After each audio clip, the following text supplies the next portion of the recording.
మన జీవితాల్లో కూడా ఏ ఒక్క వ్యక్తినైనా సరే సహాయం కోరుకున్నావో అంటే ఏ ఒక్కరు గుర్తుంచుకోరండి. నీ యొక్క ఇబ్బందుల్లో, వేదనలో, దుఃఖంలో ఎవరు గుర్తుంచుకుంటారు అంటే నా ప్రభు అయిన యేసుక్రీస్తు ఒక్కడే గుర్తుంచుకుంటాడు. మన వేదనలో గాన ఎవరి దగ్గరికైనా వెళ్ళి పలానా వేదన ఉందని చెప్తే వాళ్ళు తప్పించుకుపోతారు.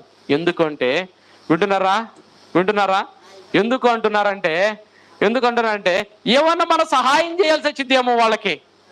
మనం ఎక్కడ సహాయం చేస్తాం? మనకే లేదు కాబట్టి మనం దూరంగా ఉంటే బాగుండిద్ది అని అనుకుంటూ ఉంటారు.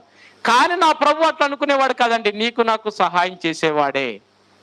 ఏ క్షణంలోనైనా సరే, ఎప్పుడైనా సరే, ఏ ఇరుకులోనైనా సరే, ఎవ్వరు నీకు తోడు లేకపోయినా సరే నా ప్రభు తోడుగా ఉండి నీకు ముందుగా ఉండి నడిపించేవాడే కానీ నిన్ను విడిచిపెట్టేవాడు కానే కాదు.